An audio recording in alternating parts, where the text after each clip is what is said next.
नमस्कार मित्रों, आज मैं कबीरदास जी का दूसरा पद ले रहा हूँ। इसलिए किसी औपचारिकता की आवश्यकता नहीं है।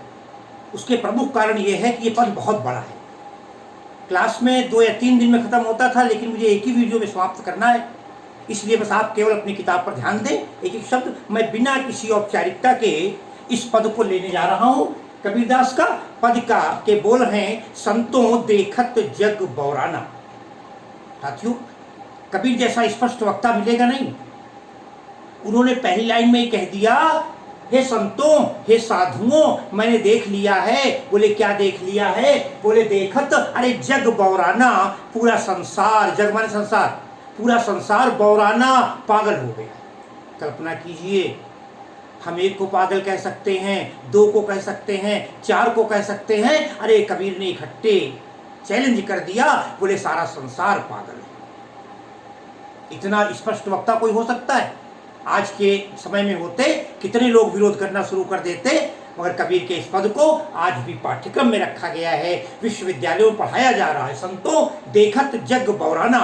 कबीर ने इस पद में हिंदू और मुसलमान दोनों ही संप्रदाय के तमाम प्रकार के जो धार्मिक आडंबर हैं, पूजा पाठ में दिखावा है, क्योंकि मैंने बताया था कबीर निराकार के उपासक रहे, मूर्ति पूजा के विरोधी रहे हैं दोनों ही धर्मों में। वो इस्लाम धर्म हो, वो सनातन धर्म हो, हिंदू धर्म हो, कबीर ने खुलकर निंदा की है, उसका उपहास किया है, उसके बारे में बताया। देखते हैं आप, संतों देखत जग बौराना। हे संतों, मैं देखता हूँ ये सारा संसार पागल हो गया है। बोले क्यों, कैसे पता? एक प्रश्न आता है, कबीर ने सारे संसार को पागल क्यों कह दिया? बोले साँच कहे तो मारन धावे। अरे इस संसार की विशेषता है कि अगर सच कह दो तो मारन धावे। धावे का मतलब होता है दौड़ता है मारने के लिए। किसी आदमी को सच्ची बात कह दो, और उसका अगली वाक्य है, मैंने लिखा नहीं है, झूठे जग पतियाना। अरे झूठी बात पर झूठे जग पतियाना।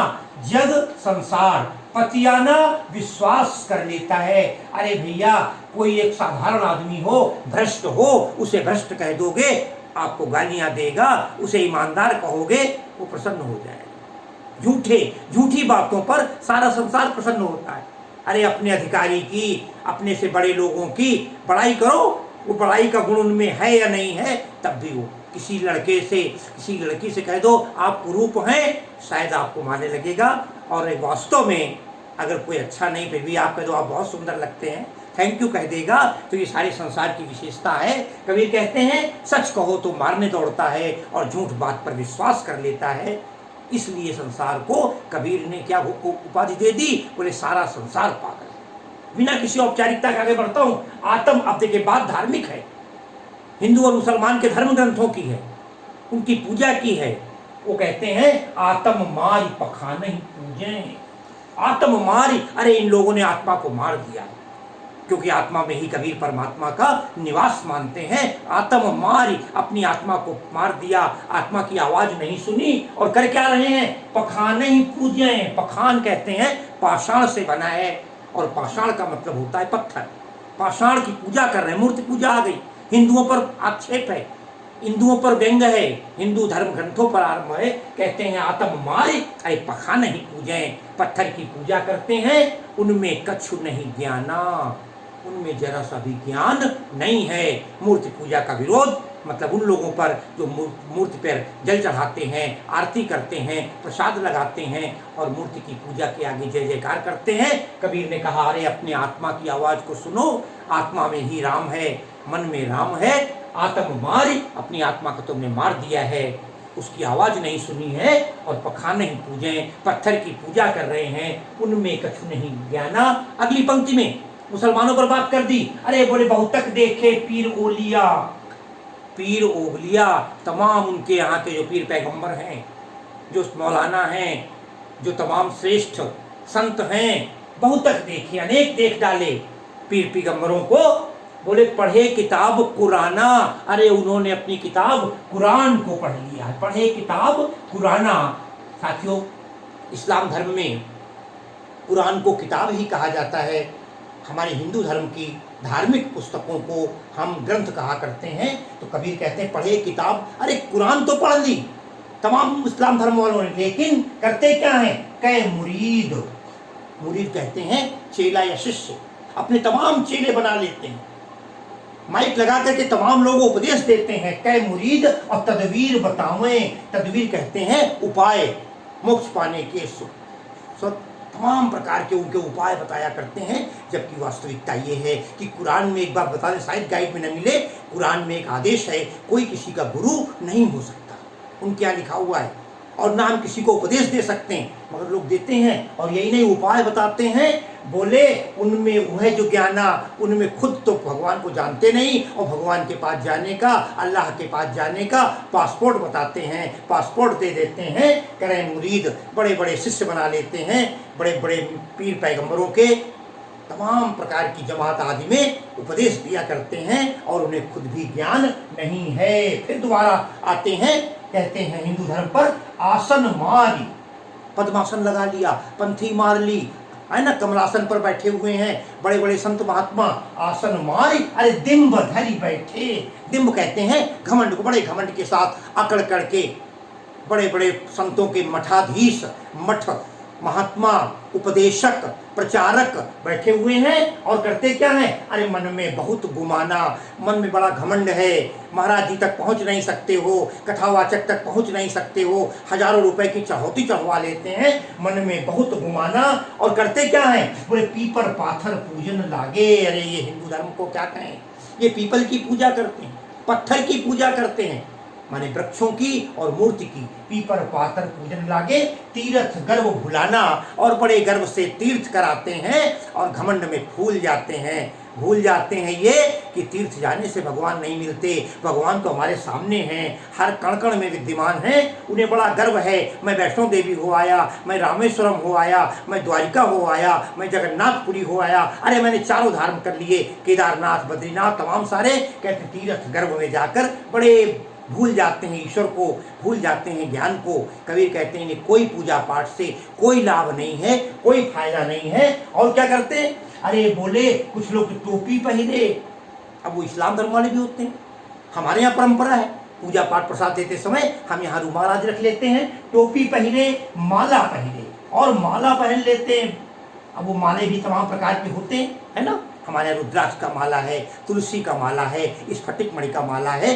अरे तो कहते हैं टोपी पहने, माला पहने, और बोले छाप तिलक अनुमाना। कितनी सुंदर बात कही है, छाप तिलक अनुमाना, छाप तिलक, अरे बिल्कुल छपा हुआ तिलक लगाते हैं, तमाम सारा चिन्ह बना लेते हैं, शीशे के सामने खड़े होकर अपना मेकअप करते हैं, बढ़िया सुंदर चित्र लग रहा है कि नहीं लग रहा है, सुंदर सा टीका है कि नहीं है, किंतु टीके का महत्व क्या है उन्हें नहीं पता। कभी हमारे सनातन धर्म में जब हम चंदन मस्तक पर लगाया करते थे, शीतलता का प्रतीक था, आज हमने सिंदूर डाल करके, नाना प्रकार के केमिकल डाल करके एक लंबा सा चमकदार तिलक लगा दिया है दाएं बाएं, और अपना पूरा मेकअप कर लिया है। छाप तिलक अनुमाना, कबीर का ही या किसी की मैंने एक लाइन पढ़ी थी, लंबा तिलक मधुरिया बानी, दगाबाज की यही निशानी। मैं क्षमा चाहता हूँ उन लोगों से जो अच्छे हैं, किंतु कबीर ने लिखा है कि टोपी पहने, माला पहने, छाप तिलक अनुमाना, और एक तिलक लगा लेते हैं। क्या ईश्वर की पूजा करने के लिए तिलक लगाना जरूरी है? क्या ईश्वर की पूजा के लिए बढ़िया सुंदर बाल काटना जरूरी है? छाप तिलक अनुमाना। और क्या करते हैं?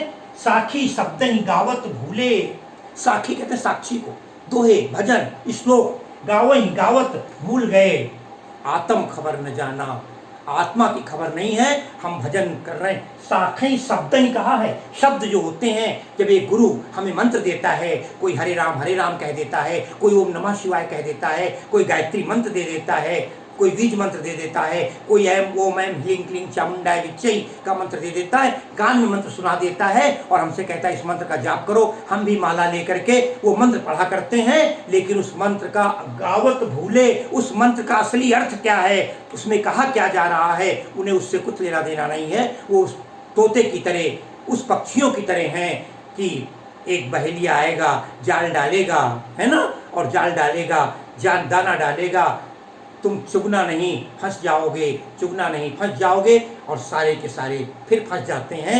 बोले एक मंत्र का जाप, केवल राम राम कहने से क्या होगा, केवल कृष्ण कृष्ण कहने से क्या होगा, कृष्ण के पीछे अर्थ क्या है, राम कहने के मतलब क्या है। ये कहते हैं आत्म खबर न जाना, उनकी आत्मा की खबर भी नहीं जानते। अगली पंक्तियों की ओर आगे बढ़ते हैं। कहते हिंदू कहाँ है वही राम प्यारा, हिंदू कहाँ है वही राम प्यारा, और तुर्क कहाँ है रहीमाना। बड़ी सुंदर बात है। कहते देखें आप, आज से 500 साल पहले कबीर आज की दशा को लिख गए हैं। कहते हैं हिंदू कहे, हिंदू कहे मोही राम प्यारा, राम प्यारा, तुर्क कहे रहीमाना, तुर्क कहे रहीमाना। अब देखिए बहुत सुंदर बात लिखी है, ध्यान रखिएगा, ऐसा नहीं बीच में छोड़ दीजिए, क्योंकि इतना बड़ा पद तो परीक्षा में कभी नहीं आएगा। लेकिन 4 लाइनें बीच की कहां से आ जाएंगी वो हमें भी नहीं पता है, आपको भी नहीं पता है। उन 4 लाइनों तभी पता लगेगा जब आप पूरी इस व्याख्या को सुनेंगे। हिंदू कहाँ है वही राम प्यारा, हिंदू अपना राम नाम की रट लगाए हुए हैं, राम हमारे, ऐसा लगता है राम को आपने खरीद लिया है और तुम्हारे हैं, तो बाकी लोगों कहाँ हैं। तो कहते हैं हिंदू कहाँ है वही राम प्यारा, हिंदू राम राम की रट लगाए हुए हैं। तुर्क कहाँ है रहीमाना, और तुर्क का अर्थ होता है मुसलमान, और मुसलमान रहीमाना का मतलब रहीम, अल्लाह अकबर चिल्ला रहे हैं, वो राम चिल्ला रहे हैं, वो रहीम, दोनों ही। और इतना ही नहीं, मैंने कहा था 500 साल पहले जो बात कह गए, कहते हैं आपस में 2 लरी लरी मुए। ध्यान दीजिए, बहुत सुंदर बात है। माने राम जन्मभूमि और बाबरी मस्जिद का जो झगड़ा आज है या अभी तक था, कबीर 500 साल पहले बता के चले गए।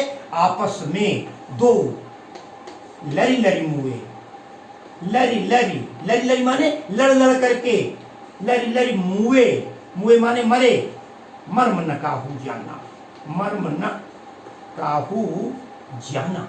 कितनी बड़ी बात है। हिंदू मुसलमान आपस में 2 माने दोनों कौन, आपस में 2 माने हिंदू और मुसलमान, आपस में 2 लड़ी लड़ी मुए, लड़ लड़ के मरे जा रहे हैं अपने धर्म के लिए, अपने अल्लाह के लिए, अपने राम के लिए, आपस में 2 लड़ी लड़ी मुए। अरे मर्म न काहू जाना, किंतु वास्तविकता का मर्म क्या है, राम शब्द का अर्थ क्या है, रहीम शब्द का अर्थ क्या है, किसी ने मर्म नहीं जाना, रहस्य नहीं जाना। बस कौवा कान ले गया, उस कान के पीछे भाग रहे हैं। ये स्थिति है मर्म न काहू जाना। कबीर अपनी बात को आगे बढ़ाते हुए कहते हैं घर घर मंत्र देत फिरत हैं। ध्यान दीजिएगा, घर घर मंत्र देत फिरत हैं, घर घर मंत्र देत फिरत हैं, माया के अभिमाना। ये बड़े बड़े उन महात्माओं की बात है, माया के अभिमाना। गुरु जी घर आते हैं, शिष्य के यहाँ शिष्य तमाम सेवा करता है। और ये बड़े बड़े जो मठाधीश है ना, ये जिस शहर में आया करते थे, अब तो तमाम जेल में हैं, जिस शहर में पहुँचते थे उनके तमाम उद्योगपति, तमाम धनवान लोग गाड़ियों से अपने घर तक लाइन लगा देते थे और हजारों लाखों रुपए देते थे। गुरुजी हमको मंत्र दे दो। गुरुजी कहते घर घर मंत्र दे तो फिरत है, भगवान को बांट रहे हैं आप, ऐसा लगता है भगवान का पूरा ठेका आपके पास है। घर घर मंत्र दे तो फिरत हैं, और कैसे, माया के अभिमाना, माया में ही सूखे हुए हैं। गुरुजी हवाई जहाज से आ रहे हैं, एयर कंडीशन गाड़ी में बैठे हुए हैं, और घर में चलते समय उनको जंजीर सोने की पहनाई जा रही है, और वो कह रहे हैं माया से दूर रहो, माया से दूर रहो, माया यहीं छूट जाएगी। मगर महाराज जी स्वयं माया के वशीभूत हैं। कहते हैं घर घर मंत्र देत फिरत हैं अपने शिष्यों को, माया के अभिमाना।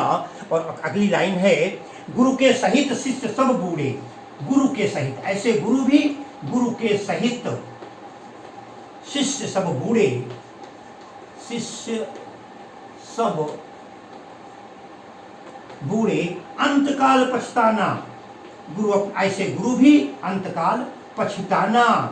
साथियों, कबीर का ही एक दोहा था जिसके अनुसार हमने पढ़ा था कभी कि जाका गुरु भी अंधला और चेला खरा निरंतर। अगर अंधा गुरु है, अंधे का मतलब जिसे कुछ दिखाई नहीं देता, जिसे खुद नहीं पता है, वो क्या देगा। अरे मैं हिंदी शिक्षक हूँ, अब मैं फिजिक्स पढ़ाने लगूंगा तो क्या होगा, अरे मैं तो खराब होऊंगा ही, साथ ही साथ मैं भले लूट लूँ, पाप तो पड़ेगा ही, लेकिन हमारे सारे विद्यार्थी फेल हो जाएंगे, मुझे फिजिक्स की कहाँ जानकारी होगी। तो जिनके पास खुद भगवान नहीं है वो भगवान का उपदेश दे रहे हैं। कहते हैं गुरु के सहित शिष्य सब बूढ़े डूब जाते हैं, इस संसार सागर से पार नहीं हो पाते और अंतकाल पछताना, आखिरी में पश्चाताप होता है, लेकिन तब पछताने से कोई फायदा नहीं, क्योंकि केला तब ही न चेतिया जब ढिग लागी बेर, और अब के चेते का भयो जो काटन लीना घेर।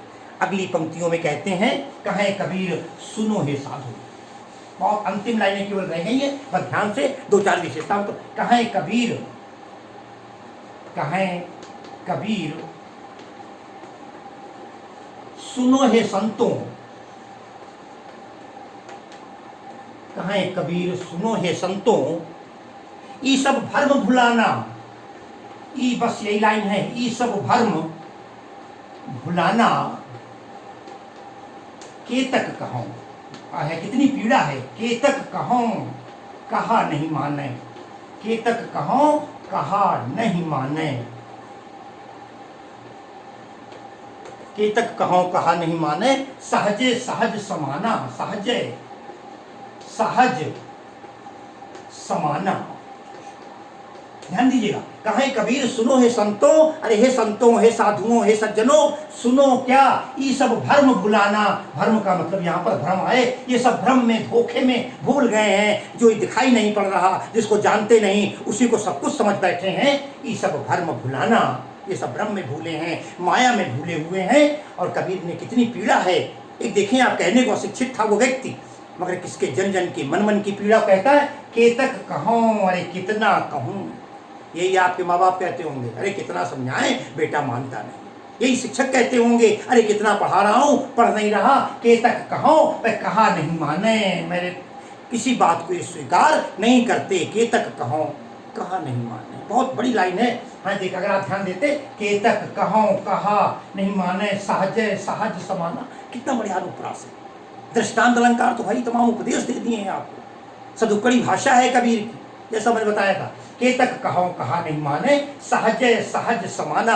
अरे वो ईश्वर बड़ी सहजता से मिल जाता है, ढोंग करने की आवश्यकता नहीं, पाखंड करने की आवश्यकता नहीं, समाधि लगाने की आवश्यकता नहीं, नहाने धोने की आवश्यकता नहीं। वो तो हमारे साथ है, वो हमारे पास है। कबीर कहते हैं इसलिए ईश्वर में आपस में लड़ाई झगड़ा छोड़ करके केवल उस परम पिता परमात्मा जो हमारे तन में, मन में, नयन में सब जगह बसा हुआ है, हमारी आत्मा में विद्यमान है। नर पूजा नारायण पूजा कीजिए। भाषा सदुक्कड़ी, गेयता विद्यमान है। ध्यान रखिएगा, कबीर का पद गाया जाता है, कबीर का गेयता है, संगीतात्मकता है और निराकार ईश्वर की उपासना पर बल है। मूर्ति पूजा का खंडन है, हिंदू और मुसलमान के धार्मिक आडंबरों की निंदा की गई है, प्रहार किया गया है। और तमाम संत महात्मा जो आजकल के धोखेबाज छल कपट करने वाले हैं उन पर करारा व्यंग है। कबीर जैसा समाज सुधारक नहीं मिलता। इन्हीं शब्दों के साथ कबीर को का नमन करते हुए मैं आप सबको बहुत बहुत शुभकामनाएं देता हूं और तैयार रहिए अगले पाठ के लिए। और तब तक के लिए विश्राम। धन्यवाद बहुत बहुत।